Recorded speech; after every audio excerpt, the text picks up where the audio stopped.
Dans les hauteurs verdoyantes de la Bourgogne, là où les collines se fondent dans le ciel et où le vent fait bruisser les champs de blé comme une mer dorée, se cachait un petit village oublié du reste du monde. Là vivait Étienne Morel, un homme de 33 ans à la carrure imposante et au regard toujours tourné vers la terre. Veuf depuis plusieurs années, il menait une vie austère, entièrement consacrée à sa ferme et à ses bêtes. Les habitants de la région parlaient peu de lui, sinon pour dire qu'il était solide, travailleur, et que la douleur l'avait figé dans un silence dont il ne semblait vouloir sortir. Son isolement, toutefois, n'était pas éternel. Un pacte ancien liait sa famille à celle des Renaud, de simples paysans vivant à quelques vallons de là. Une promesse, faite jadis entre son père et celui de Clémence, devait être tenue. Si le fils Morel restait sans épouse après 30 ans, il prendrait pour femme la fille Renaud, la plus jeune. Personne ne croyait réellement que ce pacte se réaliserait. Mais dans une région où la parole donnée vaut plus que l'or, même les promesses oubliées finissent par trouver leur chemin. Clémence Renaud, âgée de 25 ans, fut donc envoyée à la ferme des Morel sans protester. Elle n'était ni rebelle ni naïve. Elle avait grandi dans la poussière des champs, les mains calleuses et le dos droit, habituée à ne pas se faire remarquer. Elle accepta son sort avec le calme d'une femme qui n'attendait rien d'autre de la vie que ce qu'on lui donnait. Elle ne connaissait Étienne que de nom et n'avait jamais vu son visage de près. Elle savait seulement qu'il avait perdu sa femme très jeune et qu'il n'avait jamais cherché à la remplacer. Le mariage fut organisé rapidement. Sans grande cérémonie, sans musique, sans foule, quelques témoins, un prêtre de passage et le silence des arbres pour bénir l'union. Clémence arriva en fin d'après-midi, assise à l'arrière d'une charrette, les mains serrées sur ses genoux, le visage voilé par une fine mousseline. Elle portait une robe usée mais propre, et son regard invisible sous le tissu restait baissé. Étienne l'attendait devant la porte de la vieille grange, vêtue simplement. Il n'avait pas cherché à rendre ce jour spécial.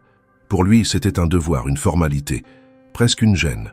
Lorsqu'il leva enfin les yeux vers la silhouette qui s'approchait, il ne ressentit rien de particulier, du moins, pas encore. Le prêtre prononça les mots nécessaires. On échangea des consentements sans passion et le voile resta en place jusqu'au dernier moment, comme l'exigeait la tradition ancestrale du village. Puis, quand les anneaux furent glissés, le prêtre fit un signe discret. Clémence leva lentement les mains et retira le voile. Ce fut là que tout changea. Le monde sembla s'arrêter. Le temps, l'air, les sons. Tout devint flou autour d'elle, sauf son visage. Étienne, d'abord figé, sentit son cœur rater un battement, puis un autre. Il n'avait jamais vu une femme comme elle. Pas une beauté flamboyante, non, mais une beauté calme, presque irréelle, comme un tableau oublié dans une église abandonnée. Ses traits étaient fins, ses yeux d'un gris d'orage, sa peau pâle marquée par le travail mais sans dureté. Elle ne souriait pas. Elle attendait, droite, silencieuse, les yeux dans les siens. Il recula d'un pas. Ce n'était pas ce qu'il avait imaginé. Il s'était préparé à une épouse sans charme, à une paysanne quelconque, utile et docile. Pas à cette femme qui, sans dire un mot, semblait déjà ébranler les fondations de tout ce qu'il croyait figé en lui. Un frisson lui parcourut l'échine, mélange de trouble, d'incompréhension et d'un sentiment plus ancien qu'il ne voulait pas nommer. Clémence, de son côté, ne sembla pas surprise.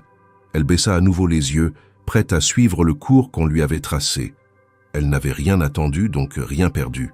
Mais pour la première fois depuis des années, quelqu'un s'arrêtait vraiment pour la regarder, pas comme une tâche à accomplir, mais comme un mystère à percer.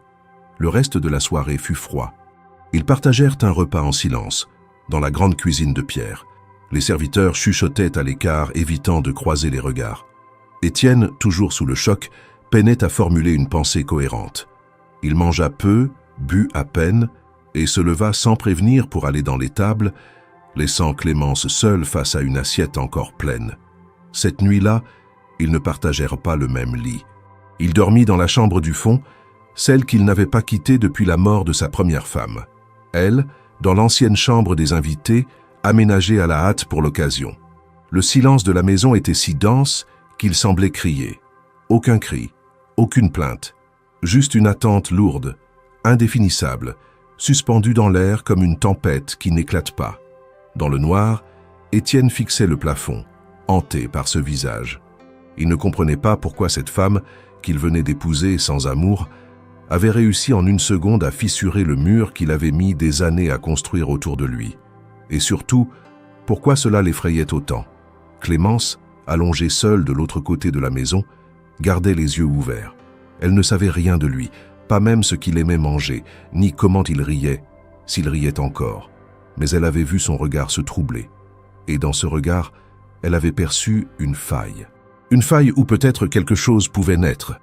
Lorsque l'aube étendit ses premières lueurs sur les champs encore humides de rosée, la ferme des Morel reprit son souffle habituel. Les sabots des chevaux martelaient doucement le sol, les poules caquetaient près du poulailler, et les ouvriers, comme chaque matin, se dispersaient silencieusement vers leurs tâches. Pourtant, au cœur de cette routine apparemment inchangée, quelque chose flottait dans l'air, invisible, mais tangible. Étienne descendit les escaliers de bois sans bruit, comme à son habitude, les traits tirés, le regard dur. Il trouva Clémence déjà levée, assise près de la cheminée, une miche de pain sur les genoux, les doigts couverts de farine. Elle leva à peine les yeux en le voyant entrer. Elle ne sourit pas. Elle ne chercha pas non plus à lui parler. Elle se contenta de lui tendre une tranche de pain encore chaud, puis retourna à sa tâche. Étienne resta figé un instant, incapable de détourner le regard. Son visage, dans la lumière tremblante du matin, semblait presque irréel. Il s'était efforcé toute la nuit d'oublier la sensation étrange qui l'avait envahi au moment où le voile avait été levé. Pourtant, le trouble persistait. Ce n'était pas seulement sa beauté qui l'atteignait, c'était la manière dont elle semblait s'effacer tout en étant intensément présente, comme si sa simple existence venait perturber l'équilibre qu'il avait durement établi depuis la mort de son épouse. Les jours suivants s'écoulèrent sans éclat. Clémence travaillait du lever au coucher du soleil, discrète, efficace et toujours silencieuse. Elle ne posait pas de questions, ne se plaignait jamais et ne demandait rien. Elle s'était glissée dans le quotidien de la ferme comme une ombre douce, effaçant les maladresses de son arrivée avec une dignité surprenante. Elle nourrissait les bêtes, entretenait le potager, raccommodait les vêtements et préparait les repas avec une régularité presque militaire. Pourtant, malgré sa réserve, il y avait chez elle une grâce tranquille, une façon de se mouvoir, de plier les draps, de verser le lait, qui captait l'attention malgré elle. Étienne, lui, l'observait de loin. Il évitait les repas partagés, prétextant des vérifications urgentes dans les granges ou des sorties dans les champs. Il limitait les mots au strict nécessaire, la saluait sans la regarder et s'absentait longtemps, parfois sans prévenir. Les employés de la ferme, bien que discrets, commencèrent à murmurer. Ils avaient reconnu l'homme froid et silencieux, mais jamais aussi agité. Il y avait dans ses gestes une tension nouvelle, dans ses silences un poids supplémentaire. Il paraissait presque fuyant, comme si la présence de Clémence dans la maison l'obligeait à affronter quelque chose qu'il s'était promis de ne plus jamais ressentir. Ce n'était pas de l'hostilité, ni du rejet. C'était autre chose, de plus complexe, de plus enfoui. Il y avait dans les yeux d'Étienne, lorsqu'il croisait furtivement ceux de Clémence, une sorte de lutte interne, comme si sa beauté, loin de l'attirer, réveillait en lui une douleur ancienne. Comme si, à travers elle, il voyait autre chose, une absence, un fantôme. Clémence, bien qu'extérieurement impassible, sentait cette distance. Elle n'attendait pas d'affection, mais cette froideur constante, ce refus même d'échanger une parole anodine, commençait à peser. Elle ne comprenait pas ce qu'elle avait pu faire pour provoquer une telle indifférence. Elle faisait tout ce qu'on attendait d'une épouse dans cette maison. Elle respectait les horaires, les habitudes, les silences. Et pourtant, il semblait qu'elle n'existait pas vraiment à ses yeux, comme si elle n'était qu'une ombre utile, sans consistance, sans nom. Un soir, alors que la maison était plongée dans l'obscurité, elle se glissa dans le bureau d'Étienne pour y déposer un panier de linge repassé. La pièce, peu utilisée depuis la mort de la première épouse, sentait le papier ancien, l'encre séchée et le bois ciré. Sur un coin du bureau, un livre était resté entrouvert. Clémence, sans intention véritable, posa les yeux sur la page, puis sur un marque-page glissé entre deux feuillets. C'était une photo, vieillie par le temps, aux bords légèrement pliés. Elle la prit entre ses doigts, lentement. Ce qu'elle vit la figea. Une femme jeune, vêtue d'une robe claire, souriait légèrement à l'objectif. Elle n'était pas identique à Clémence, mais la ressemblance était troublante. La forme du visage, les pommettes hautes, la bouche fine, les yeux graves, tout rappelait le reflet que Clémence voyait chaque matin dans le miroir. Ce visage, c'était celui d'une autre, et pourtant, c'était presque le sien. Elle reposa la photo à sa place, le cœur serré par une inquiétude sourde. Étienne l'avait vue. Elle le savait maintenant. Mais qu'avait-il vu exactement? Une épouse ou une répétition? Était-elle là pour elle-même ou pour l'image qu'elle évoquait, malgré elle? Le lendemain, Clémence se montra plus silencieuse encore, si cela était possible. Ses gestes étaient les mêmes, mais son regard portait autre chose, une alerte, une question. Elle observait Étienne différemment, cherchant à comprendre ce qu'il voyait vraiment quand il posait les yeux sur elle. Mais lui, fidèle à son mutisme, ne laissait rien transparaître. La beauté de Clémence n'était pas celle qui attend les compliments. Elle ne cherchait pas à séduire. Elle existait simplement, et c'était cela qui déstabilisait. Elle n'était pas une femme de regard, mais une femme de silence. Et ce silence-là, dans cette maison marquée par les souvenirs, devenait de plus en plus impossible à ignorer. Chaque soir, Étienne rentrait plus tard, comme s'il fuyait quelque chose. Et chaque matin, il retrouvait ce même regard calme, ces mêmes gestes précis, cette présence qui ne demandait rien, mais semblait tout exiger. Il commençait à comprendre que l'éloignement n'apaiserait rien, que plus il s'enfuyait, plus elle prenait racine. Ce n'était pas de l'amour, pas encore, mais c'était une faille, une brèche ouverte dans le mur de pierre qu'il avait dressé autour de lui. Et dans cette brèche, une silhouette silencieuse avançait sans bruit, sans armes, sans parole, mais avec une présence si forte qu'elle semblait déjà avoir tout changé. Les jours devinrent des semaines, et la routine de la ferme, bien que rythmée par les saisons, fut profondément modifiée par la présence discrète mais constante de Clémence. Dès l'aube, elle parcourait les couloirs de la maison avec la légèreté d'un souffle, accomplissant chaque tâche sans jamais attendre d'instructions. Elle connaissait déjà les besoins des animaux, les habitudes des ouvriers, les préférences de chacun pour le repas du soir. Elle n'interrompait jamais, ne posait pas de questions inutiles, et pourtant tout autour d'elle semblait mieux fonctionner. Les murs autrefois froids de la bâtisse respiraient à nouveau un semblant de vie. Mais cette vie, elle la portait seule. Étienne, fidèle à sa manière, restait distant. Sa voix rare ne servait qu'à commander ou commenter ce qui était nécessaire à la ferme. Il évitait toujours les repas en commun. Lorsqu'il croisait Clémence, il se contentait de hochements de tête ou d'un bref merci lorsqu'il ne pouvait l'éviter. Il ne la maltraitait pas, ne haussait jamais le ton, ne la rabaissait pas. Mais son silence était une barrière constante, faite de regards fuyants, d'absence de gestes et d'un détachement presque mécanique. Il semblait tenir à distance cette femme qui, pourtant, partageait désormais son toit, ses repas et son nom. Les ouvriers de la ferme, plus attentifs qu'ils ne le croyaient, notèrent cette étrange tension. Ils connaissaient Étienne depuis des années. Ils avaient vu son regard durcir après la mort de sa première épouse, son dos se voûter sous le poids du chagrin qu'il refusait d'exprimer. Mais jamais encore ils ne l'avaient vu ainsi, inquiet, fuyant, presque nerveux lorsqu'il passait près de Clémence. Il n'osait rien dire, bien sûr, mais les chuchotements commençaient à circuler, discrets comme le vent entre les vignes. Certains pensaient qu'il regrettait ce mariage arrangé, d'autres murmuraient qu'il s'agissait d'un châtiment que le destin lui imposait pour avoir trop aimé trop tôt. Clémence, elle, ne comprenait pas. Elle ne cherchait pas à séduire, mais elle n'était pas insensible à l'indifférence. Chaque jour passé dans le silence d'Étienne devenait une épreuve intérieure. Elle aurait préféré un cri, un reproche, même une colère injuste, tout sauf cette absence d'émotion. Ce vide entre eux était plus lourd que n'importe quelle haine. Elle se demandait ce qu'elle représentait réellement pour lui. Était-elle simplement un outil de convenance, une épouse de devoir utile à la gestion de la maison? Avait-elle fait quelque chose de travers? Était-ce sa façon de marcher, son ton de voix, son silence qui lui pesait? Une nuit, alors que le vent soufflait fort sur les volets, elle resta éveillée plus longtemps que d'habitude. Elle descendit dans la cuisine, pieds nus sur les tomates froides, et chercha du regard un peu de chaleur. La maison était endormie. Dans un réflexe inexplicable, elle tourna la poignée du bureau d'Étienne. La porte n'était pas verrouillée. Elle entra, lentement, observant chaque détail avec prudence. La pièce semblait figée dans un autre temps. Rien n'avait changé depuis des années, à l'exception de quelques livres déplacés. Elle s'approcha de l'étagère effleura les dos reliés de cuir, puis ses yeux furent attirés par un volume plus ancien, dont les pages dépassaient. Elle le prit, l'ouvrit délicatement, et la même photo qu'elle avait vue quelques jours plus tôt en glissant du linge réapparut entre les pages. Cette fois, elle ne se contenta pas d'un regard rapide. Elle examina le portrait avec attention. La femme, au sourire presque timide, avait cette lumière dans les yeux que Clémence reconnaissait sans la comprendre. Étienne avait dû l'aimer profondément.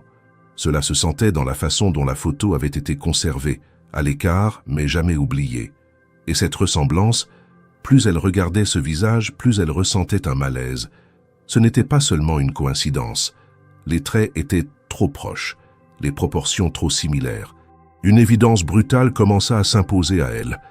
Elle avait été choisie pour cette ressemblance, pas pour ce qu'elle était, pas pour son cœur, ni son esprit. Elle avait été imposée, mais acceptée parce qu'elle rappelait une absente. Le lendemain matin, elle entra dans la cuisine à l'heure habituelle. Étienne s'y trouvait, chose rare. Il buvait lentement un café noir, le regard plongé dans le vide. Elle s'approcha, hésita, puis, dans un souffle, posa la question qu'elle ruminait depuis la veille. Elle n'utilisa pas de détour, pas d'excuse. « Pourquoi moi ?» demanda-t-elle simplement. Sa voix, calme, masquait mal le trouble profond qu'elle ressentait. Étienne ne répondit pas immédiatement. Il reposa sa tasse, s'éloigna de la table, passa une main nerveuse sur sa nuque, puis il la fixa pour la première fois depuis des semaines. Vraiment. Ce qu'elle vit dans ses yeux la troubla plus encore. Il y avait de la peur. Une peur nue, brutale, qu'il ne parvenait pas à cacher. Et dans un éclat soudain, sa voix monta, tranchante, sèche. Parce que je n'ai pas eu le choix, parce que ce mariage était une dette, parce que je ne voulais pas revivre ce que j'ai déjà perdu. Le silence qui suivit fut plus brutal que la colère elle-même. Il venait de lui avouer sans le dire qu'il voyait en elle une réminiscence de ce qu'il avait aimé, et que cette ressemblance l'effrayait plus qu'elle ne l'attirait. C'était la première fois qu'il montrait quelque chose d'autre que de l'indifférence. Mais ce n'était pas de la tendresse, c'était une douleur à vif, une blessure jamais refermée. Clémence ne pleura pas, elle ne partit pas non plus. Elle resta droite, face à lui, le cœur battant. Ce moment, bien que dur, était peut-être une ouverture, une fissure dans ce mur de silence qui les séparait. Étienne tourna les talons et quitta la pièce sans ajouter un mot, la laissant seule avec ses questions et une certitude nouvelle. Elle ne voulait pas être une ombre du passé, elle voulait exister par elle-même, et pour cela elle allait devoir changer le cours de cette histoire, pierre par pierre. Le lendemain de cette explosion de colère, la ferme semblait plongée dans une tension silencieuse, pesante comme si chaque mur, chaque poutre, chaque dalle avait retenu l'écho des mots d'Étienne. Le bruit des outils, les voix des ouvriers, même les cris lointains des animaux semblaient assourdis par une couche invisible de malaise. Clémence se leva plus tôt que d'habitude. Elle travailla sans relâche, le dos courbé, les bras couverts de terre, les mains plongées dans l'eau froide du puits, comme pour fuir la brûlure des émotions qui l'avaient saisie la veille. Mais malgré tous ses efforts pour garder le visage impassible, ses pensées tournaient en boucle autour de cette photographie, de cette colère, de ce regard qu'il lui avait lancé, mêlé d'accusations et de détresse. Étienne, de son côté, se terra dans les granges et les champs reculés, évitant autant que possible la maison. Il savait que ces mots avaient dépassé ce qu'il aurait voulu admettre. Il savait aussi qu'en parlant ainsi, il avait mis à nu une partie de lui qu'il s'était efforcé de cacher. Mais ce qu'il refusait encore de formuler, même dans le silence de sa propre conscience, c'était que la présence de Clémence le bouleversait bien au-delà de sa simple ressemblance avec la femme qu'il avait perdue. Ce n'était pas qu'une image qu'elle réveillait, c'était un ensemble de sensations qu'il avait cru enterrées à jamais. Et c'était cela qui l'effrayait, bien plus que l'éventuelle répétition du passé. Dans les jours qui suivirent, une routine bancale s'installa. Clémence poursuivit ses tâches comme si rien ne s'était passé, mais avec une détermination nouvelle dans le regard. Elle s'appropria des coins de la maison qu'elle n'avait jamais touchés, déplaça quelques objets oubliés dans des pièces abandonnées, répara une vieille pendule qui ne sonnait plus depuis des années. Chaque geste discret mais intentionnel semblait dire « Je suis ici maintenant, et je ne suis pas une ombre ». Les ouvriers commencèrent à la regarder autrement. Certains la saluaient avec plus de chaleur, d'autres lui demandaient un conseil pour les repas ou les outils. Elle n'était plus seulement la nouvelle épouse du maître. Elle devenait une figure silencieuse, mais respectée du quotidien. Un soir, alors que le soleil commençait à décliner derrière les collines et que la lumière dorée baignait les fenêtres de la maison, Clémence s'avança vers le potager pour y cueillir quelques herbes fraîches. En passant devant le salon, elle aperçut Étienne assis seul dans le fauteuil de cuir, les coudes sur les genoux, les mains jointes, le regard perdu dans le vide. Elle s'arrêta quelques secondes, puis, au lieu de poursuivre son chemin, elle entra. Il leva les yeux, surpris. Elle n'avait jamais pénétré dans cette pièce sans y être invitée. Il ouvrit la bouche, prêt à lui demander ce qu'elle voulait, mais elle le devança, calmement. « Vous ne m'avez jamais demandé ce que je pensais de ce mariage, » dit-elle. Sa voix était douce mais ferme. Il cligna des yeux, pris au dépourvu. « Je ne vous ai rien demandé du tout, » répliqua-t-il, sur un ton qui se voulait détaché, mais qui trahissait une pointe d'inquiétude. « Justement, » répondit-elle, « vous m'avez prise parce qu'on vous l'a demandé. Vous m'avez regardé comme un problème. Mais moi, je suis venu ici sans rien espérer. Et aujourd'hui, je veux comprendre ce que je fais ici. Pas en tant que fantôme, mais en tant que femme vivante. » Le silence s'installa à nouveau. Étienne se leva, fit quelques pas dans la pièce, les mains crispées. « Je n'ai pas voulu que ce soit ainsi. Je n'ai jamais pensé que cela vous blesserait. » Elle le fixa avec calme. « Mais vous m'avez regardé comme si j'étais coupable de quelque chose, comme si je n'avais pas le droit d'exister à vos côtés. » Il s'arrêta net, se tourna vers elle. Et là, pour la première fois, il parla sans détour. « Elle vous ressemblait. Trop. C'est ce qui m'a frappé quand j'ai vu votre visage. J'ai cru revoir ce que j'avais perdu. Et ça m'a fait peur, terriblement peur. » Il s'assit à nouveau, visiblement ébranlé. « Je ne vous en veux pas. Ce n'est pas vous. Mais j'ai vécu un amour qui m'a brisé, Clémence. J'ai enterré une femme que j'aimais plus que moi-même. Et puis vous êtes arrivée, sans prévenir, avec ce visage, cette même lumière dans les yeux. Et j'ai cru que c'était une farce du destin. » Elle s'approcha lentement. « Je ne suis pas elle, dit-elle simplement. » Il hocha la tête. « Je le sais, mais il m'a fallu du temps pour l'accepter. » Elle s'assit en face de lui, pour la première fois à cette distance, sans barrière. « Alors, il est temps que vous appreniez qui je suis. Pas par mes gestes, pas par ma ressemblance, mais par mes choix, par mes silences, parce que je décide de construire ici. » Étienne l'écoutait sans l'interrompre. Il ne baissait plus les yeux. Il la regardait vraiment. Ce regard qu'elle avait tant espéré, ce regard enfin posé sur elle sans la comparer, sans la fuir. Ce soir-là, ils ne partagèrent pas le repas, mais ils partagèrent le silence.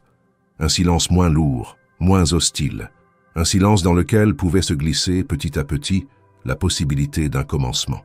Clémence se retira dans sa chambre plus tard que d'habitude. En fermant la porte derrière elle, elle ressentit un apaisement qu'elle n'avait pas connu depuis son arrivée. Elle n'avait pas conquis son cœur, ni dissipé ses douleurs, mais elle avait affirmé son existence. Et c'était déjà immense. Dans la chambre d'à côté, Étienne resta longtemps immobile, les yeux ouverts dans la pénombre. Il revoyait son visage, non pas celui qu'il avait reconnu, mais celui qu'il venait de découvrir. Il comprenait qu'il ne pourrait jamais effacer le passé. Mais peut-être pouvait-il cesser de le laisser diriger son présent.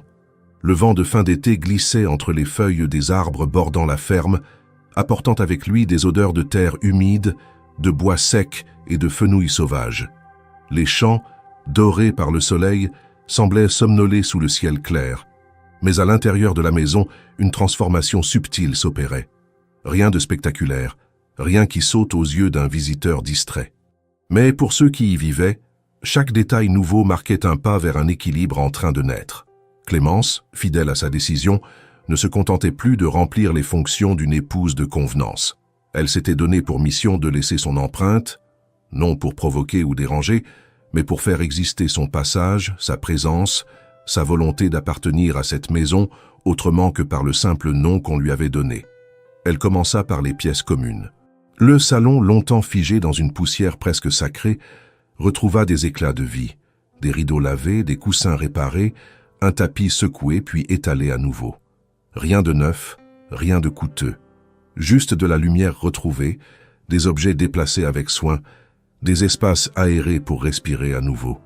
La cuisine devint son royaume silencieux. Elle y préparait des pains qu'elle faisait lever à l'aube, des soupes épaisses aux herbes fraîches, des tartes qu'elle déposait sans un mot sur le rebord de la fenêtre pour qu'elles refroidissent au soleil. Elle n'imposait rien. Elle faisait, simplement. Et ce faisant, elle redessinait peu à peu les contours d'un quotidien trop longtemps figé dans l'ombre. Étienne observait. Il ne disait rien, mais il voyait. Le pain chaud sur la table quand il rentrait tard, les draps changés sans qu'il le demande, la cour balayée le matin, les outils rangés sans bruit après usage.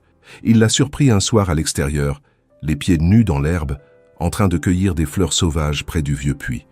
Elle les arrangea dans un vase ébréché qu'elle posa ensuite sur la table du salon, à côté d'un livre qu'il n'avait pas ouvert depuis des mois. Il passa devant sans s'arrêter, mais il vit. Et cette image fugace s'imprima en lui avec une clarté troublante. Ce n'était plus seulement la ressemblance qui le perturbait, c'était cette capacité qu'elle avait de ramener la douceur dans des lieux marqués par l'absence. Cette aptitude étrange à réintroduire la beauté sans prétention dans des recoins que lui-même avait abandonnés. Étienne commençait à sentir, malgré lui, que quelque chose changeait, non pas dans la structure du monde, mais dans la texture de ses journées. Il souriait parfois, sans s'en rendre compte. Il restait quelques instants de plus dans une pièce, à écouter le bruit d'un couteau sur une planche, ou le chant discret de Clémence lorsqu'elle pensait être seule. Ce n'était pas encore de l'attachement. C'était une habitude nouvelle, faite de curiosité, de présence prolongée, de regards qui cessent de fuir. Un soir, après une longue journée de travail dans les champs, il rentra plus tôt que d'habitude. La maison baignait dans une lumière douce, et l'odeur du pain frais se mêlait à celle du romarin. Clémence n'était pas dans la cuisine. Il la chercha du regard et la vit par la fenêtre, assise dans le petit jardin qu'elle avait commencé à cultiver derrière la grange. Elle chantait à voix basse, les mains pleines de terre, un panier à ses côtés. Étienne resta figé. Il ne se souvenait pas de la dernière fois qu'un son humain lui avait semblé aussi paisible. Il ne comprenait pas tout de la chanson, mais il comprenait ce qu'elle transmettait. Une forme d'apaisement, un lien entre elle et la terre, entre elle et le moment présent. Il sourit, imperceptiblement, puis détourna les yeux. Il n'était pas prêt, mais il avait vu. Le lendemain matin, sans explication, il annonça qu'il devait se rendre à la ville voisine pour des négociations concernant la vente d'une partie de la récolte. Il ne précisa pas combien de jours il serait absent. Il rassembla quelques affaires dans un sac de cuir, donna des instructions aux ouvriers, puis fit un détour par la cuisine où Clémence préparait le déjeuner. Elle leva les yeux, surprise par sa présence. Il resta un instant sans parler, puis dit simplement « Je serai de retour dans quelques jours. Prenez soin de la maison. » Elle acquiesça sans poser de questions. Il la regarda une dernière fois, comme s'il voulait retenir cette image avant de partir. Puis il franchit la porte. Clémence resta seule dans la cuisine, le cœur troublé. Elle ne comprenait pas tout de cet homme, mais elle sentait que quelque chose en lui avait bougé. Il y avait eu ce regard, ce sourire esquissé, cette absence de froideur. Il ne lui avait pas offert d'excuses, ni de promesses, mais son départ portait une autre couleur. Elle ne savait pas ce que cela signifiait exactement, mais elle savait que ce n'était plus l'indifférence absolue. Les jours sans Étienne furent silencieux mais étrangement légers. Elle s'autorisait de petites libertés, lire un livre à la fenêtre, allumer une lampe à huile plutôt que nécessaire, écouter le chant du vent dans les arbres sans se presser. Elle poursuivit ses gestes quotidiens avec la même rigueur, mais avec une sérénité accrue. La maison, sans la présence imposante de son mari, lui semblait respirer autrement. Non pas parce qu'il était un poids, mais parce que son absence offrait à Clémence un espace inédit, celui de sentir sa place sans avoir à la défendre. Elle ne savait pas combien de temps il resterait loin. Elle ne savait pas non plus ce qu'il ferait de ce temps, ni s'il penserait à elle. Mais dans l'attente, elle poursuivit sa lente transformation de la maison, convaincue que chaque geste comptait, même s'il passait inaperçu. Car si les mots étaient rares entre eux, les signes, eux, s'accumulaient. Les jours s'égrenèrent avec la régularité immuable qui définissait la vie de la ferme. Le va-et-vient des ouvriers, le bruit des tracteurs dans les champs au lever de l'aube, le parfum du foin fraîchement coupé flottant dans l'air tiède, tout reprenait un rythme presque familier. Pourtant, pour Clémence, ces journées que beaucoup auraient trouvées monotones portèrent désormais une promesse cachée. Lorsqu'elle s'occupait des bêtes, qu'elle passait les outils en revue ou qu'elle nettoyait les fenêtres, elle éprouvait un sentiment nouveau, celui de faire partie de quelque chose, même si cette quelque chose était encore fragile, incertain. Elle n'avait pas encore gagné l'amour ou la reconnaissance d'Étienne, mais elle avait acquis une certitude. Elle existait, non plus comme une simple pièce dans le puzzle, mais comme un élément vivant de cette maison. Cependant, ce sentiment naissant fut bientôt mis à l'épreuve par l'arrivée inattendue de Luc Morel, le frère cadet d'Étienne. Après des années passées en ville, à apprendre les affaires, à fréquenter les marchés, à vivre loin de la ferme, il revenait désormais pour prendre part à la gestion de l'exploitation familiale. Son retour ne fut pas annoncé. Un matin, alors que Clémence remontait de l'étable, les bottes pleines de paille, elle vit un homme de taille moyenne, l'air vif et la démarche assurée, s'approcher depuis le portail. Il tenait une sacoche d'un cuir lustré et à son visage se mêlaient curiosité, fatigue et excitation. Elle reconnut aussitôt Luc, sans jamais l'avoir rencontré auparavant, mais simplement parce que l'on avait souvent prononcé son nom. Il lui adressa un sourire éclatant, lui tendit la main pour se présenter et dit « Je suis Luc, je reviens pour aider mon frère ». Il y avait dans sa voix une chaleur que Clémence n'avait que rarement entendue dans cette maison. Étienne était dans la grange et on l'informa de l'arrivée de son frère tout juste sorti du train de la ville. Il plissa les sourcils, puis hocha la tête. Il avait toujours su que ce jour viendrait, mais ne l'avait pas anticipé avec joie. Luc avait un caractère différent, moins taciturne, plus sociable, moins blessé par la vie qu'Étienne. Il avait appris à se défendre dans des salons urbains, à négocier, à sourire et à paraître. Ici, au milieu des collines, sa vigueur était contrastée par la lenteur des travaux agricoles, mais il ne parut pas déphasé. Il greffa son énergie à la routine, posant des questions, observant, parlant avec les ouvriers. Il salua Clémence avec considération, lui demanda comment elle se portait, complimenta la cuisine qu'elle avait préparée, salua les animaux comme s'il comprenait un secret que les autres ignoraient.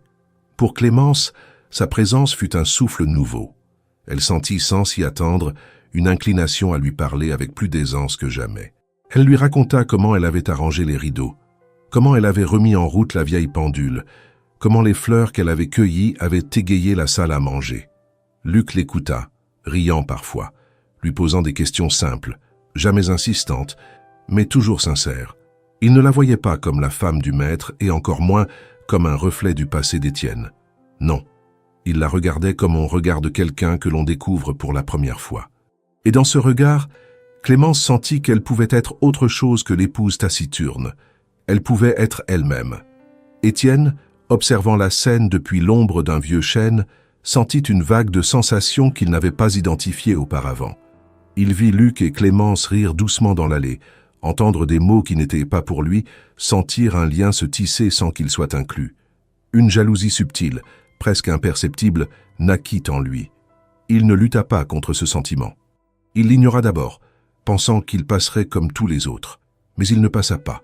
Au contraire, il s'épaissit, devenant un poids qu'il traînait dans ses pas lors des travaux du jour.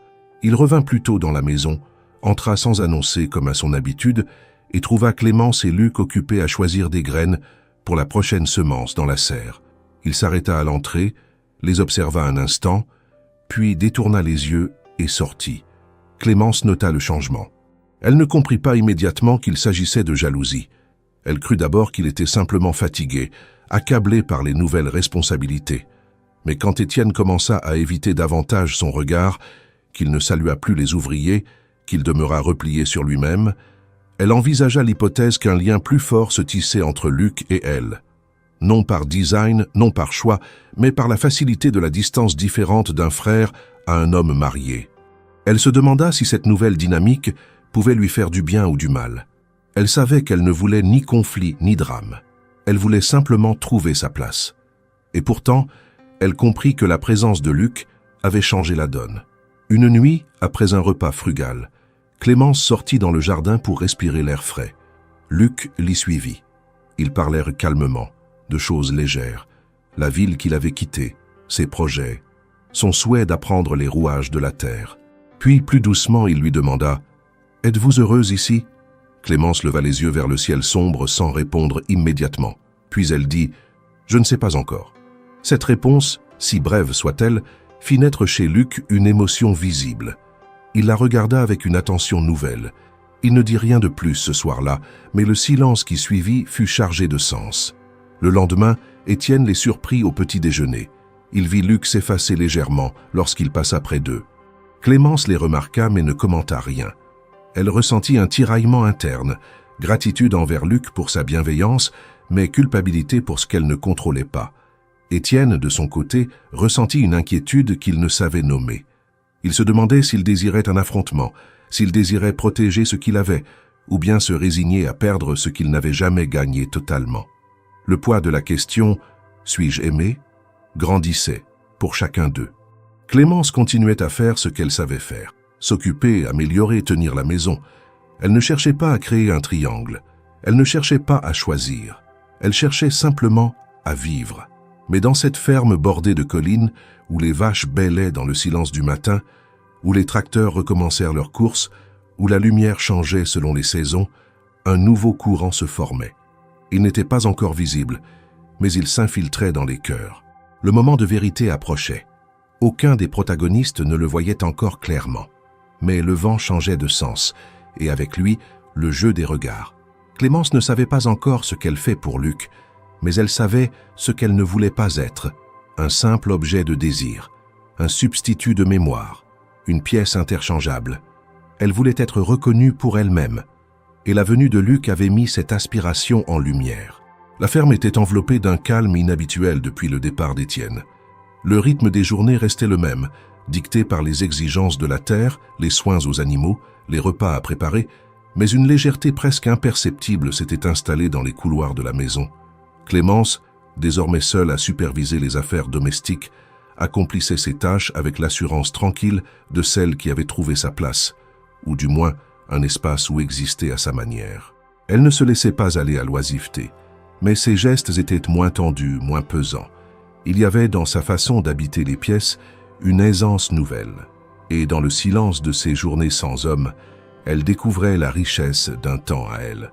Le 3e jour après le départ d'Étienne, alors que Clémence sortait des étables avec un panier d'œufs frais, elle aperçut une silhouette à l'orée du chemin de gravier qui menait à la maison. L'homme avançait d'un pas vif, la veste jetée sur l'épaule, les cheveux légèrement en bataille. Il s'arrêta à quelques mètres, un sourire aux lèvres, et la salua d'un ton jovial. « Bonjour, Madame Morel. Vous ne me reconnaissez pas, n'est-ce pas ?» Elle plissa les yeux, surprise, puis secoua la tête incertaine. Il s'approcha davantage et tendit la main. « Luc Morel, le frère d'Étienne. Je suis revenu de Dijon hier soir. » Clémence lui serra la main avec prudence, intriguée. Elle n'avait jamais entendu parler d'un frère. Étienne ne l'avait jamais mentionné, pas même en passant. Luc, plus jeune d'au moins une décennie, était tout le contraire de son frère aîné. Son regard était vif, curieux, son sourire franc, son attitude détendue. Il ne portait aucune de la raideur ou de la réserve qu'Étienne affichait en toutes circonstances. Il entra dans la cour comme s'il y avait grandi, et c'était sans doute le cas, saluant les ouvriers par leurs prénoms, échangeant quelques plaisanteries, comme s'il n'était jamais parti. Durant l'après-midi, il s'installa dans l'une des chambres vides de l'étage, sans demander la permission. Clémence, toujours réservée, observa cette installation soudaine sans s'opposer. Luc paraissait parfaitement à l'aise, mais sans arrogance. Il remercia chaleureusement pour le repas du soir, complimenta la soupe, proposa même de l'aider à faire la vaisselle. Elle refusa poliment, et il n'insista pas, mais resta à lui parler pendant qu'elle rangeait les ustensiles. Il s'informa de la gestion de la ferme, de la santé des animaux, des récoltes. Il semblait sincèrement intéressé, mais elle remarqua que ses questions revenaient toujours à Étienne. « Il a beaucoup changé, tu sais », dit-il en observant les flammes du feu de cheminée. Avant tout ça, il riait facilement. Il jouait de l'harmonica, il dansait avec ma mère dans la cuisine. Je me demande s'il se souvient encore de ce garçon-là. Clémence écoutait sans intervenir, curieuse elle aussi. Elle n'avait jamais eu accès à ce passé, à ce visage plus humain d'un homme qu'elle ne connaissait finalement qu'à travers ses silences. Luc parlait avec affection, mais aussi avec une certaine distance, comme s'il savait que son frère n'était plus tout à fait celui qu'il avait laissé derrière lui. Au fil des jours, la présence de Luc apporta une énergie nouvelle dans la maison. Il n'était jamais envahissant, mais il était toujours là au bon moment, avec un mot aimable, une remarque légère, un intérêt sincère. Il se montrait attentif sans être insistant, observateur sans jamais juger. Clémence, au départ sur la défensive, se surprit à attendre ses passages dans la cuisine, ses histoires sur la ville, sur les gens qu'il avait rencontrés, sur les endroits où il avait vécu. Il apportait avec lui un air de monde extérieur, un souffle d'ailleurs qui contrastait fortement avec l'atmosphère figée de la ferme. Une après-midi, alors qu'ils ramassaient ensemble des pommes tombées du vieux verger, Luc s'arrêta, le panier à la main, et la regarda longuement. « Vous êtes heureuse ici, Clémence ?» La question tomba sans avertissement, douce mais directe. Elle le fixa, déstabilisée, incapable de répondre immédiatement. Elle chercha ses mots, détourna les yeux vers les branches au-dessus d'eux. « Je ne sais pas, » répondit-elle enfin dans un souffle. « Je fais ce qu'on attend de moi, et j'essaie de bien le faire. » Luc hocha la tête, comme s'il comprenait davantage que ce qu'elle disait. Ce n'est pas pareil que d'être heureuse. Le silence qui suivit fut différent de ceux qu'elle avait partagés avec Étienne. Ce n'était pas une muraille. C'était une pause pleine de sens, une attente respectueuse. Luc ne chercha pas à combler le vide. Il se remit à cueillir, comme si rien n'avait été dit, mais son regard avait changé. Il la voyait maintenant autrement. Non plus seulement comme la femme de son frère, mais comme une personne à part entière, avec ses propres questions, ses propres absences, ses propres hésitations. Les jours suivants, leur complicité légère s'installa naturellement. Rien de déplacé, rien de calculé. Mais il devenait évident que la solitude de Clémence avait trouvé un écho dans la présence de cet homme chaleureux qui, sans chercher à combler un vide, lui permettait d'exister autrement. Elle ne riait pas encore, mais elle souriait parfois, surtout lorsqu'il racontait les mésaventures de ses années passées en ville. Et lui, attentif à ces petits signes, semblait se nourrir de cette ouverture lente. Clémence n'avait pas cherché cette proximité. Elle n'y avait même pas pensé. Mais la question de Luc, posée sous les branches du verger, résonnait encore en elle. Était-elle heureuse? Et si elle ne l'était pas, pouvait-elle le devenir ici, dans cette maison encore pleine de fantômes, aux côtés d'un homme qui, malgré tout, refusait encore de la voir vraiment? Le 4e matin, avant même que la brume ne se lève des champs, des pas lourds et décidés résonnèrent sur les dalles de la cour. Étienne venait de rentrer. La carrure imposante, la chemise poussiéreuse, l'expression dure et refermée. Il ne salua personne, ne chercha pas Clémence, ne mentionna rien de son voyage. Il déposa son sac dans le coin de la cuisine, but une gorgée d'eau puis ressortit sans dire un mot. Son retour, pourtant attendu, avait quelque chose de brutal. Comme si, en réapparaissant, il ramenait avec lui le poids du silence que Clémence avait commencé à alléger pendant son absence. Clémence, informée de son arrivée par une servante, n'alla pas à sa rencontre. Elle poursuivit ses tâches comme si de rien n'était, bien que chaque geste portât en lui une tension nouvelle. Ce qu'elle avait commencé à construire, cette atmosphère plus douce, cette vie moins figée, semblait à nouveau menacée. Étienne, depuis son départ, avait vécu en elle comme une absence pesante mais familière. Le revoir là, dans les murs qu'elle avait appris à apprivoiser, raviva une forme d'alerte. Et pourtant, elle n'était plus la même femme qu'à son arrivée. Elle n'était pas disposée à se retirer comme une ombre. Plus tard dans la journée, alors qu'elle remontait du potager, elle aperçut Luc et Clémence dans un champ voisin. Ils riaient. Rien de bruyant, rien de déplacé, mais un échange sincère, humain, léger. Ils se tenaient à bonne distance, chacun avec un panier à la main, discutant à voix basse. Étienne, de retour depuis quelques heures à peine, s'était arrêté sur le seuil de l'étable, figé. Il les observait sans bouger. Son regard passait de Clémence à Luc, puis revenait à elle, insistant. Une gêne monta en lui, d'abord floue, puis acérée. Il n'avait jamais vu Clémence ainsi. Ce n'était pas seulement son sourire, ni la façon dont elle tournait la tête en écoutant Luc parler. C'était la liberté dans sa posture, la clarté de son visage, l'attention qu'elle semblait offrir à un autre. Il aurait pu retourner à ses outils. Il aurait pu ignorer la scène. Mais au lieu de cela, il resta là, les bras croisés, le front tendu, jusqu'à ce qu'il se retourne enfin et le remarque. Clémence fut la première à le voir. Son sourire se figea. Luc, plus rapide, leva la main en guise de salut. Étienne répondit d'un bref mouvement de tête, puis s'éloigna vers la grange. Ce fut un instant court, presque anodin. Mais son cœur, à lui, ne l'oublia pas. Ce soir-là, le dîner fut partagé pour la première fois depuis longtemps. Luc parlait avec aisance, racontant une anecdote de sa dernière visite en ville, tandis que Clémence servait les assiettes. Étienne mangeait en silence, le regard plongé dans son assiette. Il n'interrompait pas, mais il n'écoutait pas non plus. À plusieurs reprises, ses yeux se posèrent sur elle, non pas avec colère, mais avec une sorte d'étonnement, comme s'il la redécouvrait à travers les mots de son frère, ou peut-être à travers la manière dont elle réagissait à eux. Elle n'était plus cette femme effacée qu'il avait laissée. Il n'aurait su dire quand cette transformation avait eu lieu, mais elle était là, évidente, irréversible. La nuit tombait. Clémence rangeait la vaisselle dans la cuisine. Luc, ayant proposé de l'aider, s'était retiré à l'étage, laissant le silence revenir. Étienne entra, posant ses gants sur la table. Il l'observa un moment, sans parler. Puis, d'une voix rauque, brisée par l'hésitation, il demanda « Tu t'es habitué à lui ?» Elle s'arrêta net, le dos encore tourné, figé. La question posée sans agressivité contenait pourtant une faille. Il ne parlait pas d'aide ou de conversation. Il parlait d'attachement, d'une peur qu'il n'avait pas encore osé nommer. Elle se retourna lentement. Je me suis habitué à parler, à ne pas me sentir invisible.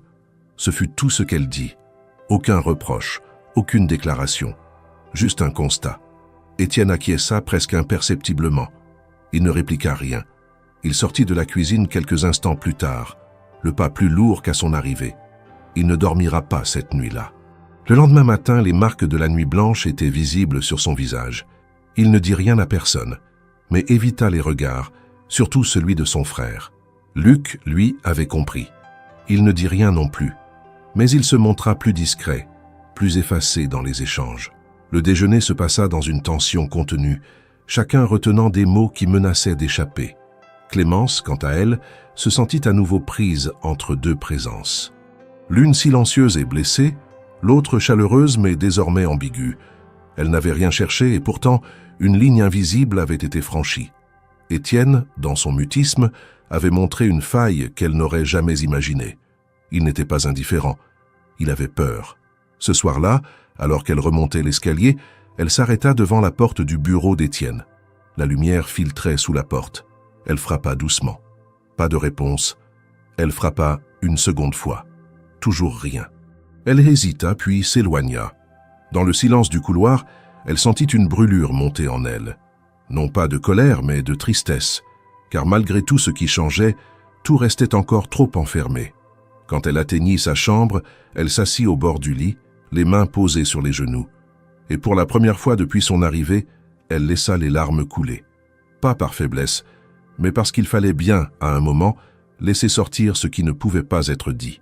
Le silence du lendemain matin n'était pas celui de la routine. Il était plus dense, plus chargé, comme si la maison entière avait absorbé le poids de la veille. Les pas de Clémence dans les couloirs semblaient plus lents, moins assurés. Elle avait laissé derrière elle, dans l'intimité de sa chambre, des larmes qu'elle n'avait jamais voulu montrer, mais dont la trace restait ancrée dans ses gestes, dans son regard, dans la raideur de ses épaules. Étienne, qui l'avait aperçue dans cet état la nuit précédente, n'avait pas osé entrer. Il était resté figé devant sa porte, sa main presque levée pour frapper, puis il s'était détourné, incapable de faire le pas qui l'aurait rapproché d'elle. Il avait passé une nuit sans repos, hanté par cette image qu'il n'arrivait pas à effacer. Clémence, assise sur le bord du lit, recroquevillée, le visage caché dans ses mains. Aucun son, aucune plainte, mais une tristesse si brute qu'il s'en était senti coupable, sans savoir précisément pourquoi. Il ne lui avait rien promis, ne lui avait jamais menti, mais il comprenait désormais que son silence, son retrait, sa peur, avaient laissé des marques qu'il ne pouvait plus ignorer. Pendant le petit déjeuner, les échanges furent rares. Luc semblait mal à l'aise, jetant à son frère des regards prudents, parfois furtifs, vers Clémence. Elle, droite, murée dans une neutralité polie, évitait les yeux de l'un comme de l'autre. Il n'y avait pas de colère dans l'air, pas de tension explosive, mais une sorte d'impasse, un carrefour muet où chacun hésitait à avancer. Après le repas, Étienne se rendit dans les champs, prétextant un contrôle des clôtures. Luc resta dans la maison, mais s'éclipsa plus tôt que d'habitude vers le village. Clémence se retrouva seule avec le silence qu'elle avait cru apprivoiser. Elle décida de sortir. Le soleil était haut, la lumière vive et l'air chargé de l'odeur des feuilles en décomposition.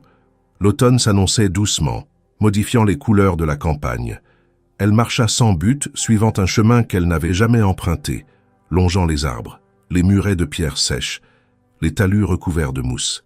Ce paysage, qu'elle avait tant observé depuis les fenêtres de la maison, lui semblait soudain étranger. comme si, en l'absence de mots, même la terre refusait de lui parler. Au bout de son chemin, elle trouva un vieux banc de pierre, à moitié enfoui sous les ronces. Elle s'y assit, le dos raide, le regard perdu dans l'horizon. Elle resta là longtemps, les mains croisées sur ses genoux, les yeux secs cette fois. Ce n'était plus de la tristesse, c'était une fatigue plus profonde, celle d'être toujours observée, évaluée, jugée, sans jamais être réellement connue. Depuis son arrivée, tout le monde la regardait. Mais qui la voyait vraiment? Était-elle encore cette paysanne discrète à qui on n'avait jamais rien demandé? Était-elle devenue cette épouse silencieuse qu'on voulait fonctionnelle? Était-elle la femme mystérieuse qu'Étienne ne parvenait pas à oublier ou à aimer? Ou bien le miroir vivant d'une morte que tout le monde vénérait en silence? Lorsqu'elle revint à la maison, le soleil avait déjà entamé sa descente. Luc n'était pas revenu, Étienne non plus. Elle entra sans bruit, monta à l'étage et se dirigea instinctivement vers la chambre d'Étienne. Elle frappa doucement. Pas de réponse. Elle entra. La pièce, sombre et austère, n'avait pas changé. Mais sur le bureau, un carnet était ouvert, une page à moitié remplie d'une écriture nerveuse. Elle n'y toucha pas, se contentant de le regarder. Étienne écrivait donc, peut-être depuis toujours, peut-être depuis qu'il ne parlait plus. Elle ressortit sans bruit, refermant la porte derrière elle. Étienne rentra alors que la nuit tombait. Il trouva la maison calme, les bougies allumées dans le salon, le repas prêt. Clémence servait déjà les assiettes. Elle ne leva pas les yeux quand il entra. Il s'assit, mangea quelques bouchées, puis, rompant un silence devenu trop lourd, murmura « Je ne veux pas que tu croies que tu es seul ici. » Elle posa sa cuillère, lentement. Le regard qu'elle lui lança n'était ni dur, ni tendre. Juste franc. « Mais je le suis. » Il détourna les yeux.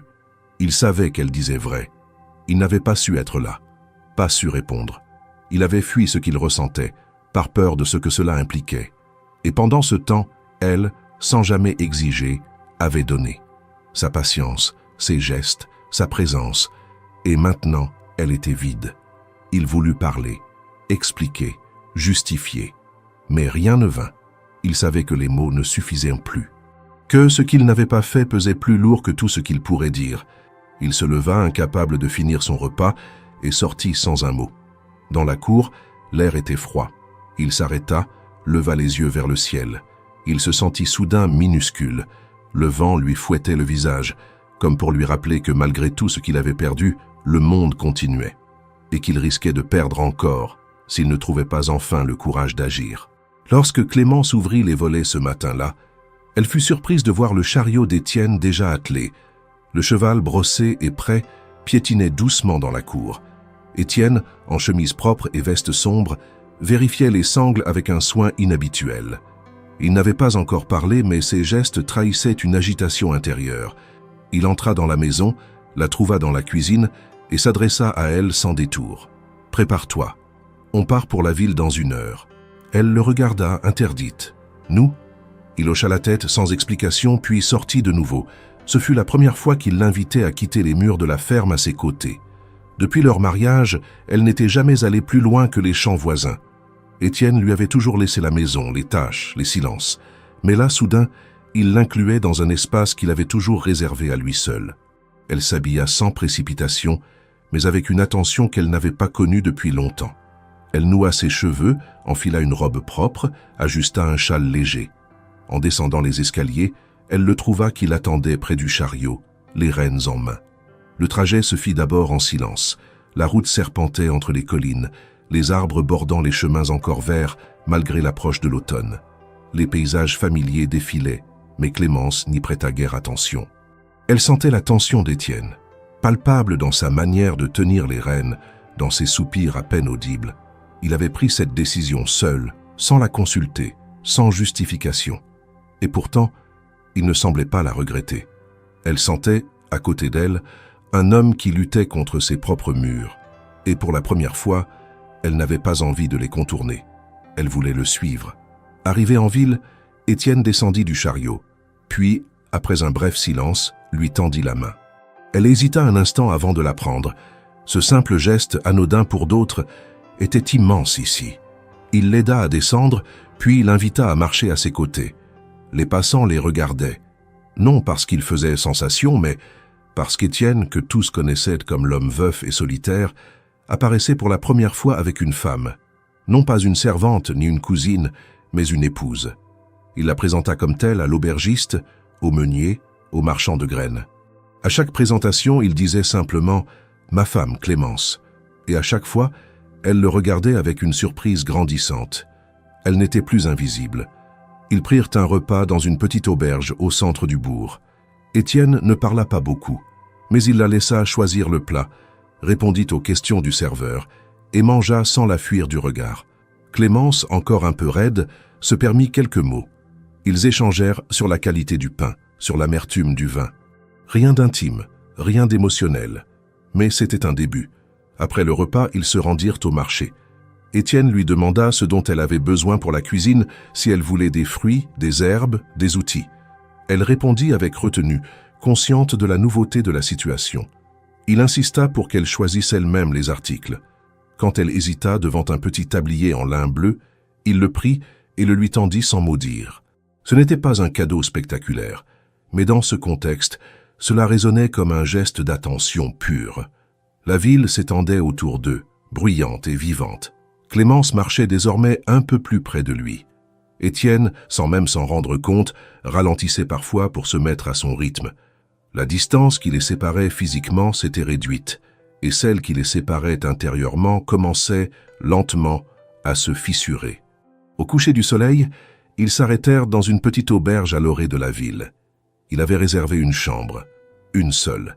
Mais il ne fit aucun commentaire en lui tendant la clé. Il s'installa dans le salon en bas, alluma une pipe, la regarda monter à l'étage avec calme. Il n'y avait aucune attente dans son regard, juste une acceptation tranquille. Dans la chambre, Clémence défit son châle, s'assit au bord du lit. La journée l'avait épuisée, mais elle portait en elle une forme étrange de sérénité. Ce n'était pas un bouleversement, pas une révélation, juste une progression réelle, patiente. Elle n'était pas encore aimée, peut-être, mais elle était vue, nommée, présentée. C'était plus qu'elle n'avait osé espérer au départ. Étienne monta 1 heure plus tard. Il frappa avant d'entrer. Elle ouvrit. Il ne dit rien, mais lui tendit une enveloppe. « Quelqu'un l'a laissée pour toi à l'auberge. » Le garçon de l'accueil m'a dit que c'était urgent. Elle l'a pris étonnée. Elle n'attendait rien, personne ne lui écrivait. Elle referma la porte doucement, s'assit près de la fenêtre et ouvrit l'enveloppe. À l'intérieur, une lettre courte, écrite d'une main qu'elle reconnut immédiatement. Luc. Il écrivait depuis le village. Il savait qu'ils étaient en partie pour la ville. Il ne voulait pas lui parler en personne. Les mots étaient choisis, sobres, mais clairs. Il y avouait ce qu'il n'avait encore jamais dit, qu'il s'était attaché à elle. Pas par défi ni par rivalité, mais parce qu'il avait vu en elle ce que son frère n'avait pas voulu voir. Il disait qu'il ne lui ferait jamais de promesses qu'il ne pouvait tenir, mais qu'il devait être honnête, qu'il pensait à elle plus qu'il ne l'aurait dû, et qu'il ne savait pas s'il devait rester ou s'éloigner. Clémence lut la lettre 2 fois, puis une 3e. Elle resta longtemps immobile, incapable de savoir ce qu'elle devait ressentir. Étienne, dans la chambre voisine, dormait déjà, ou faisait semblant. Elle ne le savait pas, mais elle comprenait que les jours à venir allaient exiger d'elle une clarté qu'elle n'avait pas encore trouvée. Le retour à la ferme fut silencieux. Étienne conduisait le chariot, les mains fermement serrées sur les rênes, le regard rivé sur la route. Clémence, assise à ses côtés, tenait la lettre de Luc pliée dans sa poche, comme un poids discret mais constant. Elle ne l'avait pas évoquée. Elle n'avait même pas laissé transparaître qu'elle l'avait lu. Mais son esprit était pris dans une tension nouvelle, un carrefour intérieur où l'attente et la responsabilité s'entrechoquaient. Le voyage, qui avait marqué un tournant inattendu dans leur relation, semblait désormais suspendu dans un état d'incertitude douloureuse. En descendant du chariot, Étienne se contenta de ramener le cheval à l'écurie. Il n'échangea avec Clémence qu'un simple regard, sans hostilité mais sans proximité non plus. Il semblait plus fermé qu'avant, comme s'il pressentait une vérité qu'il n'avait pas le courage d'interroger. Elle, de son côté, retourna dans la maison, rangea quelques provisions, puis se réfugia dans sa chambre. Elle sortit la lettre à nouveau, la relut. Les mots de Luc étaient nets, sans détour. Il ne parlait pas d'amour fulgurant ni de promesses creuses, mais il évoquait un désir de présence, un sentiment de connexion, une sincérité désarmante. Il n'avait pas demandé qu'elle choisisse. Il avait simplement confié ce qu'il ressentait. Clémence resta longtemps assise, incapable de décider si elle devait montrer la lettre à Étienne. Elle avait l'intuition que, s'il découvrait son contenu autrement, les conséquences seraient pires. Mais le silence aussi était une forme de trahison. Pourtant, il ne lui avait jamais donné de certitude. Aucun engagement, aucun geste clair. Il commençait à changer, oui, mais elle n'était pas prête à effacer ce qu'elle avait vécu, seule, pendant tous ces mois. En fin de journée, elle trouva Étienne dans l'atelier en train d'aiguiser une lame. La lumière du soir dessinait des ombres nettes sur son visage fatigué. Elle resta un instant sur le seuil, puis entra sans bruit. Il leva les yeux. Elle s'approcha, sortit la lettre et la posa sur la table entre eux. Il la regarda surpris, puis baissa les yeux vers l'enveloppe. Elle ne dit rien. Il l'ouvrit, lut lentement, les traits se durcissant au fil des lignes. Lorsqu'il termina, il la reposa soigneusement, la fixa longuement, puis demanda simplement « Tu savais qu'il t'écrivait » Elle hocha la tête. « Depuis hier soir. » Un silence tendu s'installa. Étienne se leva, fit quelques pas, puis s'arrêta, le dos tourné. « Et qu'est-ce que tu ressens pour lui ?» La question tomba, lourde, sans menace, mais chargée d'une tension profonde. Clémence inspira, cherchant ses mots. « Il m'a vu, dès le début. Il a posé des questions, il m'a écouté, pas comme une épouse qu'on tolère, mais comme une femme entière. » Étienne se tourna lentement. « Et moi? Tu crois que je ne t'ai pas regardé ?» Elle soutint son regard. « Tu m'as évité, tu m'as utilisé pour remplir une dette. Tu t'es enfermé dans un passé qui n'était pas le mien. Et quand j'ai essayé de construire quelque chose ici, tu m'as laissé seul. » Étienne serra les poings. « Je t'ai laissé seul parce que j'avais peur, parce que je ne savais pas comment recommencer, parce que je croyais que t'aimer, c'était trahir ce que j'avais perdu. » Il baissa la voix. « Mais je n'ai jamais cessé de te voir. Je t'ai vu chaque jour, changer cette maison, me forcer à respirer à nouveau. Tu m'as bousculé sans jamais crier, et je suis resté là, comme un idiot, à fuir ce que tu offrais. » Clémence sentit sa gorge se nouer. « Alors pourquoi maintenant? Pourquoi seulement quand tu as peur de le perdre ?» Étienne s'approcha, les yeux brillants d'une tension contenue. « Parce que je viens de comprendre que ce que je pourrais perdre, ce n'est pas seulement toi. C'est tout ce que j'aurais pu reconstruire et que j'ai laissé glisser entre mes doigts par orgueil, par lâcheté. » Il reprit la lettre, la plia puis la glissa dans sa poche. « Je vais parler à Luc. » Clémence le regarda surprise. « Seul ?» Il hocha la tête. « Il est mon frère. Je ne peux pas faire comme si cela n'existait pas. Mais c'est entre lui et moi. Toi, tu as déjà assez porté ce fardeau. » Il sortit de l'atelier avant qu'elle puisse répondre, laissant derrière lui une pièce chargée d'émotions. Clémence, seule, sentit un poids quitter sa poitrine. Étienne n'était plus cet homme figé qu'elle avait rencontré. Il avait enfin admis ce qui l'entravait. Mais cela suffisait-il? Le soleil s'était couché lorsqu'Étienne arriva dans la vieille grange, où Luc s'occupait de trier du matériel entreposé depuis des années. Il ne salua pas, ne cria pas. Il entra, se planta devant lui et sortit la lettre de sa poche. « C'est toi qui devrais partir, » dit-il calmement. Luc s'arrêta, les mains pleines de poussière, et soupira. « Je sais. » Ils se regardèrent longtemps. Deux frères, que la douleur avait éloignés, que le silence avait séparés, et que maintenant une femme réunissait dans un moment de vérité. Étienne parla le premier. « Tu l'aimes » Luc baissa les yeux. « Je ne sais pas, mais je sais que ce que je ressens est réel, et que je n'ai pas voulu te faire de mal. Elle mérite plus que nos hésitations. » Étienne acquiesça. « Oui, et c'est pour ça que je vais me battre, pas contre toi, mais pour elle. » Luc déposa ce qu'il tenait. « Alors je partirai demain. Je n'ai pas envie de devenir un obstacle, et si elle choisit de rester, ce sera avec toi, pas malgré moi. » Étienne ne répondit pas. Il s'approcha, posa la main sur l'épaule de son frère. « Merci. » Ce mot unique suffisait. Luc sortit de la grange peu après. Étienne resta seul un long moment. La nuit tombait sur la ferme. Mais cette fois, ce n'était pas une nuit de fuite. C'était le début d'un affrontement intérieur, assumé, nécessaire. Le lendemain, avant même que les premiers rayons du soleil ne percent l'horizon, Luc quitta la ferme. Il n'avait prévenu personne. Il laissa derrière lui une valise modeste, quelques vêtements et une lettre glissée sous la porte de la chambre de Clémence. Personne ne le vit partir, mais tout le monde sentit sa disparition. La maison, qui avait repris un souffle léger depuis son arrivée, retrouva son calme pesant.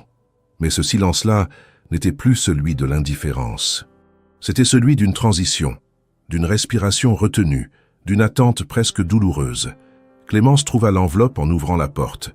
Elle la reconnut immédiatement. Elle s'assit sur le lit, l'ouvrit d'une main lente, comme si chaque geste risquait de briser quelque chose d'irréversible. Les mots étaient simples. Luc ne lui demandait rien. Il ne réclamait pas d'explication, encore moins de promesses.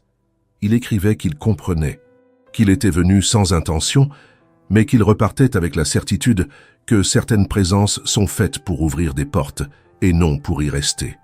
Il avouait avoir trouvé en elle un miroir de sa propre solitude, et il partait sans colère, sans regret, seulement avec la gratitude d'avoir vu, même brièvement, ce que deux cœurs en éveil peuvent reconnaître chez l'autre. Clémence reposa la lettre, les mains tremblantes. Ce n'était pas une déclaration d'amour, ni une supplique. C'était un adieu digne, et cela la toucha plus qu'elle ne s'y attendait. Elle resta là, longtemps immobile, puis rangea la lettre dans un tiroir.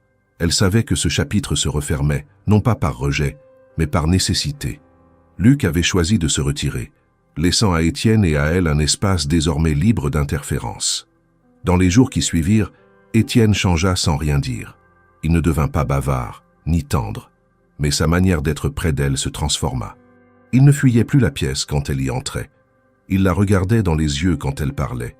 Il l'écoutait vraiment, même lorsqu'elle ne disait rien. Une nouvelle forme de présence, attentive, respectueuse, s'installait.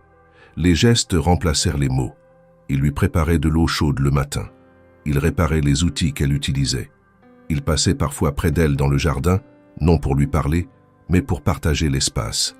Et ce silence-là, entre eux, n'était plus vide. Il était peuplé de regards, de gestes retenus, de promesses muettes.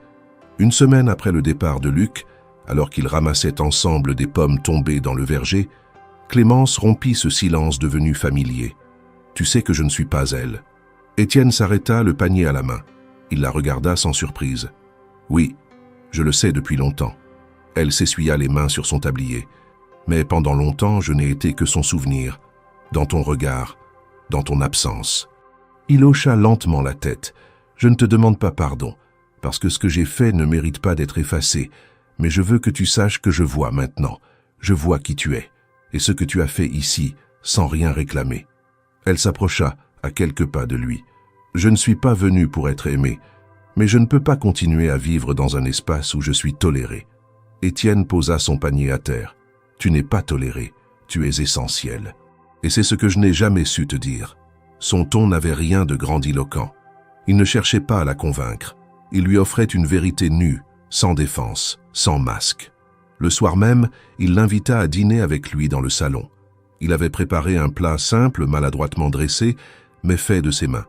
Elle accepta, s'assit à la table qu'il avait dressée sans cérémonie. Ils mangèrent lentement. Aucun sujet important ne fut abordé. Ils parlèrent des semis à venir, du froid qui arrivait, des travaux à finir avant l'hiver. Mais tout, dans leur manière de se parler, de se regarder, portait un poids nouveau. Une légitimité, une égalité, une reconnaissance réciproque. Ce n'était pas un retournement brusque, pas une passion soudaine, mais une lente reconnaissance, une forme de respect profond, né dans la douleur, nourri par le silence, et qui maintenant cherchait à devenir quelque chose de plus solide. Ils ne se touchèrent pas encore, mais leurs regards se soutenaient, et cela suffisait. Un soir, alors qu'elle rangeait la vaisselle, il entra dans la cuisine, un objet à la main. C'était une vieille écharpe en laine, celle que sa première épouse avait tricotée, autrefois oubliée au fond d'un tiroir. Il la tendit à Clémence. « Elle n'est plus à sa place. C'est toi qui es ici maintenant. » Elle prit l'écharpe, la regarda un long moment, puis la replia avec soin. Ce n'était pas un reniement. C'était un passage de témoin. Et elle le comprit ainsi. Dans leurs chambres respectives, cette nuit-là, ni l'un ni l'autre ne dormit tout de suite. Il n'y avait pas d'angoisse, pas de tension. Seulement une conscience aiguë de ce qui se construisait lentement entre eux. Une vérité non criée mais stable. Une vérité née du silence et qui, cette fois, ne demandait plus de justification. L'automne avançait à pas lents sur la ferme. Les feuilles des arbres viraient au cuivre. L'air se faisait plus vif et les jours raccourcissaient sans bruit. Ce changement de saison s'accordait étrangement bien à ce que vivaient Étienne et Clémence. Il n'y avait plus de confrontation, plus de gestes brusques, ni de silence chargé d'hostilité. À la place s'installait une sorte de calme lucide, une paix discrète, où chaque mouvement, chaque parole avait un poids, une intention. Ils n'étaient pas encore un couple dans le sens traditionnel du terme, mais ils formaient désormais un duo fonctionnel, respectueux, qui partageait la même maison avec une reconnaissance nouvelle de la place de chacun. Étienne avait changé dans ses manières, non par grands discours, mais par une attention plus présente. Il rentrait à des heures raisonnables, ne laissait plus son assiette vide à table sans un mot, n'évitait plus de croiser son regard. Quand il parlait, c'était pour dire des choses concrètes, mais le ton autrefois sec ou distant était maintenant plus posé, parfois même hésitant, comme s'il cherchait encore les bons mots. Clémence, de son côté, ne cherchait plus à être devinée. Elle parlait davantage, exprimait ses besoins, corrigeait les choses qui ne lui convenaient pas. Elle n'attendait plus qu'il prenne l'initiative de tout. Elle avait compris que si elle voulait que cet espace partagé devienne vivable, elle devait y imprimer sa voix, pas seulement sa présence. Ils commencèrent à prendre leur repas ensemble, non par obligation, mais par habitude choisie. Parfois, ils échangeaient une remarque sur le temps, une observation sur les récoltes, une question sur les comptes de la ferme. Progressivement, ces sujets pratiques dérivaient vers des souvenirs. Étienne, à sa propre surprise, évoqua un jour son enfance. Il raconta comment son père l'avait initié au semis, comment il avait failli perdre un champ entier à cause d'un choix précipité. Clémence l'écoutait sans interrompre, posant parfois une question, réagissant avec sobriété, mais avec attention réelle. Plus tard, elle lui parla de sa jeunesse dans le hameau voisin, de sa mère sévère mais juste, de ses frères qui étaient partis vivre en ville. Elle évoqua aussi ses rêves de petite fille, non pas avec nostalgie, mais avec la distance de celle qui a appris à vivre dans ce qu'on lui donne. Ce n'étaient pas des confidences brûlantes, c'étaient des couches qui se déposaient, l'une après l'autre, pour construire un terrain commun. Ils se découvraient en douceur par fragments, sans chercher à tout dire d'un coup. Chaque échange renforçait cette étrange complicité silencieuse qui s'était formée entre eux. Ils n'étaient pas dans la passion, ni même dans une tendresse affichée, mais il y avait une honnêteté nouvelle, une écoute mutuelle qui changeait la nature même de leur lien. Les serviteurs de la maison, habitués à leurs mouvements, commencèrent à remarquer les changements. Ils virent Clémence sourire davantage, marcher plus lentement dans les couloirs, prendre le temps de s'asseoir dehors le soir. Ils virent Étienne partager ses repas sans tension, revenir vers la maison avec un rythme plus posé. Ils ne firent aucun commentaire, mais chacun, à sa manière, ajusta son comportement, comme si une nouvelle ère s'était installée, exigeant moins de prudence, moins de surveillance. Un après-midi, alors que Clémence rentrait du marché avec 2 petits sacs remplis de provisions, elle trouva Étienne dans la cour, penché sur une pièce de bois qu'il sciait soigneusement. Il leva les yeux en l'entendant arriver, s'essuya les mains sur son pantalon et s'approcha. « Viens avec moi », dit-il simplement. Elle ne posa pas de questions, le suivit en silence. Il la mena à l'arrière de la grange, là où un abri abandonné servait autrefois de remise. La porte, nouvellement réparée, s'ouvrit sans grincer. À l'intérieur, une structure de bois occupait la moitié de l'espace. Des vitres avaient été installées, laissant entrer la lumière. Il y avait des pots, de la terre, quelques outils de jardinage. Étienne la laissa entrer, observant sa réaction. « C'est pour toi, » dit-il. « Une serre. Tu pourras y planter ce que tu veux.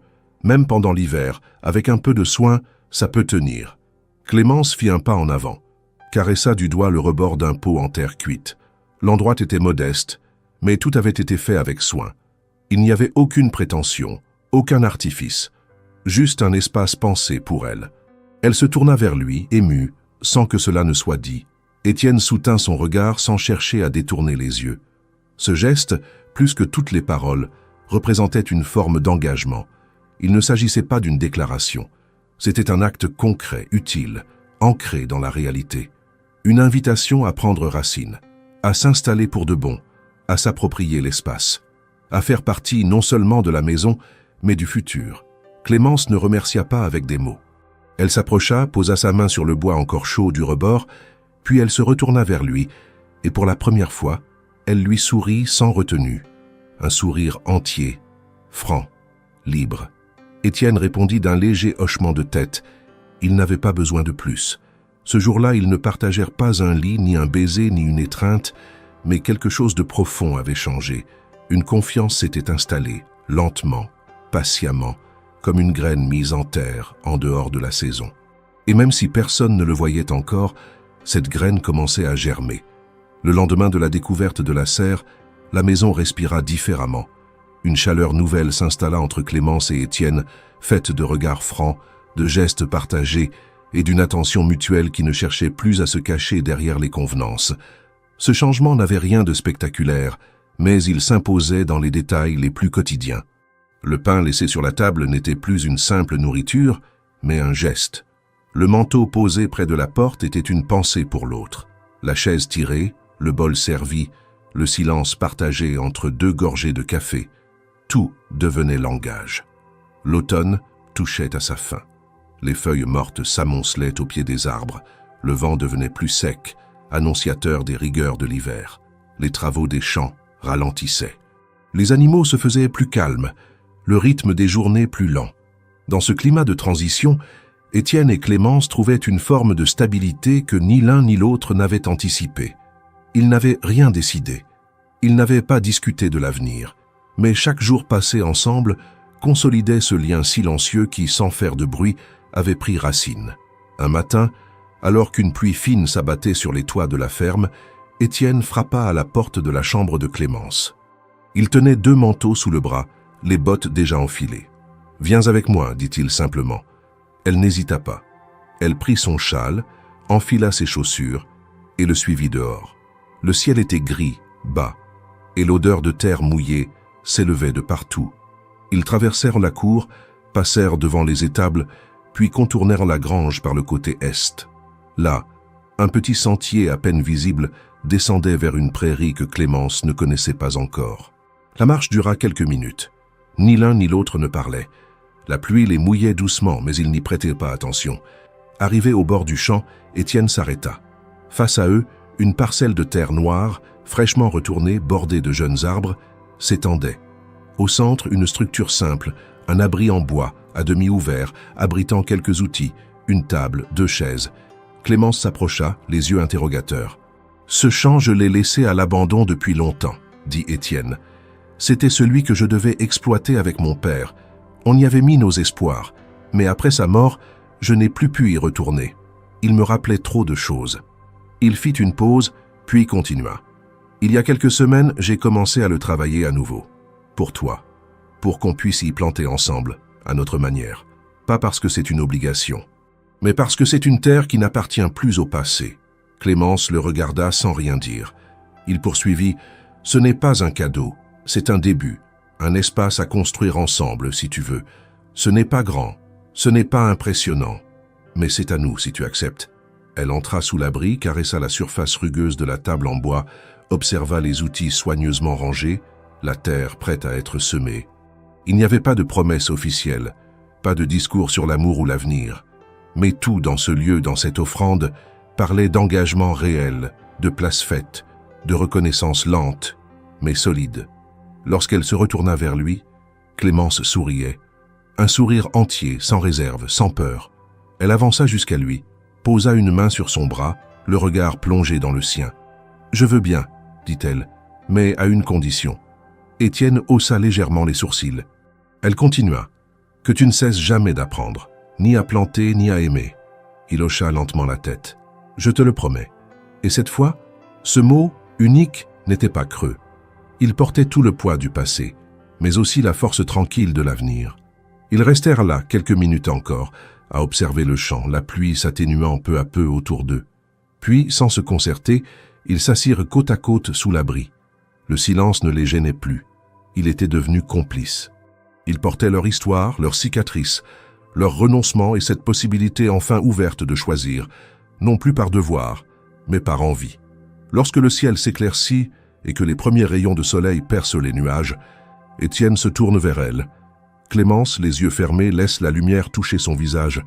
Il l'observe puis, doucement, l'embrasse. Ce n'est pas un baiser volé, ni précipité. C'est un baiser posé, lent, qui dit tout ce que les mots n'ont pas su formuler. le respect, le désir contenu, la volonté de rester ensemble. Et cette fois, il n'y a plus de peur, plus de poids anciens, plus de doutes lancinants. Il n'y a que cette évidence simple, deux êtres qui ont choisi de se regarder vraiment et de marcher côte à côte. Clémence rouvre les yeux, le regarde et murmure simplement « enfin ». Et dans ce mot, il y a tout ce qu'elle avait attendu, tout ce qu'il avait fui et tout ce qu'ils avaient construit lentement, patiemment, au rythme du vrai.